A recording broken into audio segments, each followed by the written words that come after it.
Bueno, lo que voy a hacer ahora es hablar acerca de qué son las habilidades motoras y capacidades motoras y cómo éstas se clasifican. Entonces, según la definición de Renato Mano, las capacidades motoras, también denominadas por algunos otros autores cualidades físicas o valencias físicas, son las condiciones motoras de tipo endógeno que permiten la formación de habilidades motoras. Son un conjunto de predisposiciones o potencialidades motrices fundamentales en el hombre, que hacen posible el desarrollo de las habilidades aprendidas. Un nivel suficiente o óptimo desarrollo de estas capacidades permite la formación de numerosas y sofisticadas habilidades. Esto anterior según Mano, mientras que para Dalio y López las capacidades motoras son las características cualitativas innatas que distinguen a los movimientos o conductas físicas. Y por último, según Langlade, son el nivel o expresión actual de una aptitud psicomotriz latente. Entonces, sabiendo lo anterior, es importante conocer que no operan aisladamente, es decir, siempre están relacionadas unas con otras, con predominio de una o dos en particular sobre las demás en un mismo movimiento. Además de que las definiciones, como las que he nombrado, hacen clara referencia a las potencialidades en el ser humano desde su concepción, o sea, parten del concepto filosófico que representa al hombre como un ser posible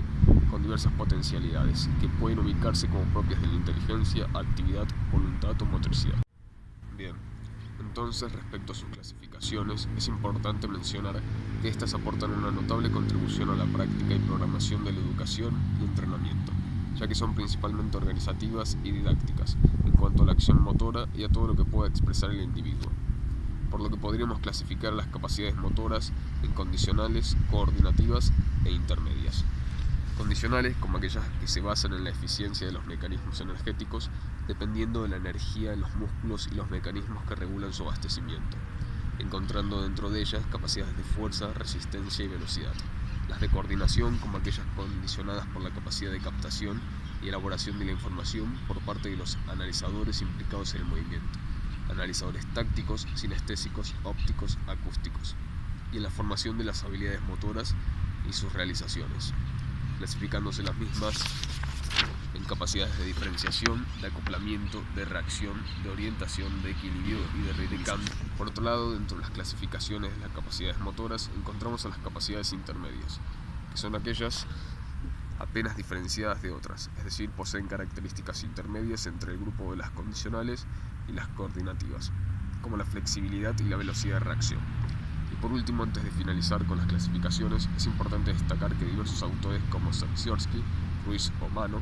entiende como fundamental para su desarrollo el condicionamiento de tipo energético. Nos plantean que el criterio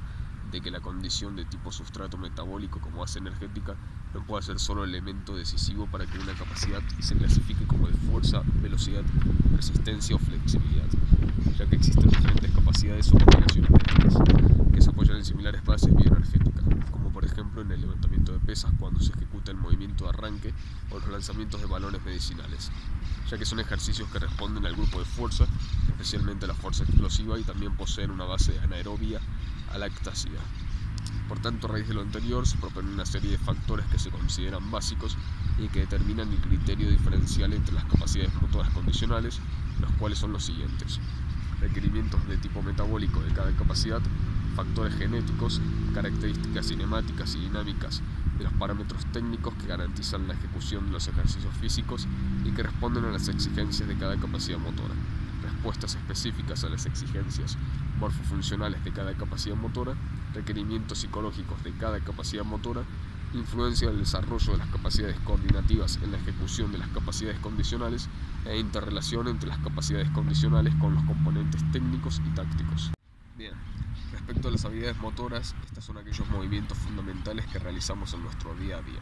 como caminar, saltar, correr, girar, subir, lanzar, recoger, entre otros. Por tanto, modo de definición, la habilidad motora básica es la capacidad adquirida por aprendizaje, de realizar uno o más patrones motores fundamentales a partir de los cuales el individuo podrá realizar habilidades más complejas. Un ejemplo más práctico sería el de la habilidad motora básica de correr, es decir, si vemos en nuestra propia infancia, encontraremos que comenzamos gateando y cuando empezamos a andar, a duras penas conseguíamos mantener el equilibrio.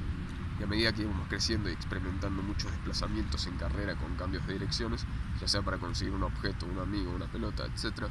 esas experiencias hicieron que la habilidad de correr se fuera perfeccionando hasta ser parte de nuestro repertorio de movimientos, consiguiendo gracias a ellas movimientos más complicados. definitiva, estas son de suma importancia, ya que las habilidades motoras básicas son las que nos permiten desplazarnos, trabajar, jugar, relacionarnos, en definitiva vivir. En clasificaciones, las habilidades motrices básicas se pueden clasificar en locomotrices, no locomotrices y de proyección-recepción. En cuanto a las locomotrices, estas son de todo tipo de movimientos de un punto a otro del entorno, utilizando como medio único el movimiento corporal, total, parcial, mediante acciones como andar, correr, saltar, deslizarse, rodar, pararse, esquivar, trepar, subir, bajar, entre otros. Por otro lado, las no locomotrices se caracterizan por el manejo y dominio del cuerpo en el espacio, pero sin realizarse alguna locomoción, mediante balancearse, estirarse, doblarse, girar, retorcerse, empujar, levantar, traccionar, colgarse, equilibrarse, etc. Las de proyección o recepción se distinguen a través de movimientos como recepcionar, lanzar, golpear, atrapar, rodar, driblar, etc. Dicho lo anterior, dentro de las habilidades locomotrices podemos distinguir la marcha, el correr y los saltos, mediante que en las no locomotrices observamos el equilibrio y los giros, y por último en las habilidades motoras de proyección y recepción observamos movimientos como el lanzamiento de distancia, el lanzamiento de precisión, las recepciones y las recogidas. Ahora, habiendo explicado qué son las habilidades motoras y cómo se clasifican, voy a pasar a describir cada una en detalle, tomando como referencia a la autora Susana Sevi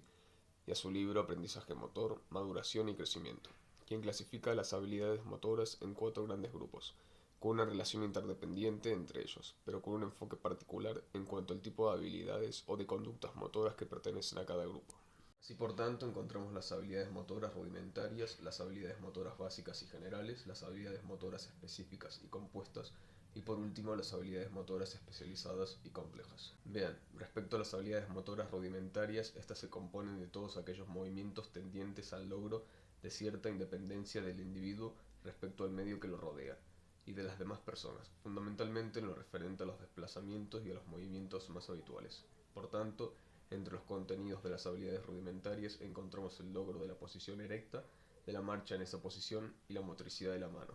que no se desarrolla como una conducta independiente, sino que el resto del cuerpo acompaña el movimiento, además de la motricidad en general, como los empujes con todo el cuerpo o los cambios de posiciones.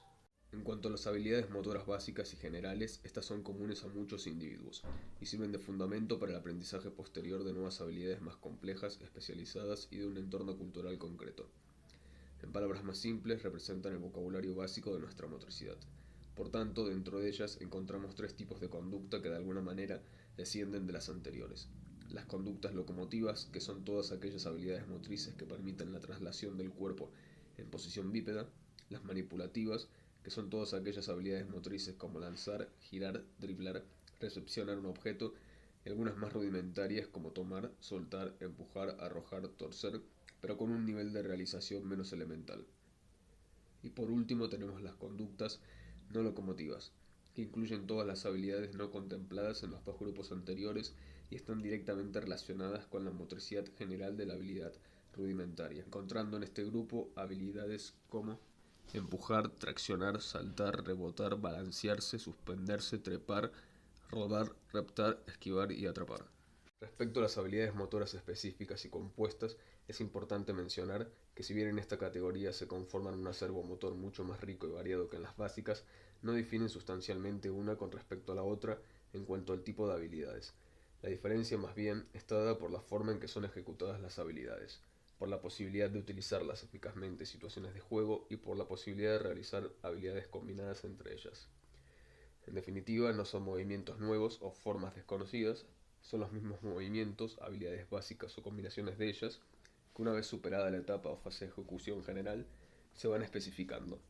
asumiendo esta especificación 3 formas diferentes. La primera en relación con la ejecución, la segunda respecto a los logros de los nexos entre habilidades y la tercera en lo concerniente a los usos en diversas situaciones de las habilidades. Respecto a las habilidades motoras especializadas y complejas, estas son aquellas habilidades relacionadas con la aplicación de las formas de movimiento en distintos ámbitos, siendo su carácter especializado el que nos remite hacia las actividades que las vinculan. Por tanto, cada movimiento, sea deportivo, no deportivo o laboral, adquiere un modo de realización que excede la economía de movimiento, adquiriendo de esta manera su carácter complejo, ya que las técnicas, además de ser el modo más eficiente de realizar una acción,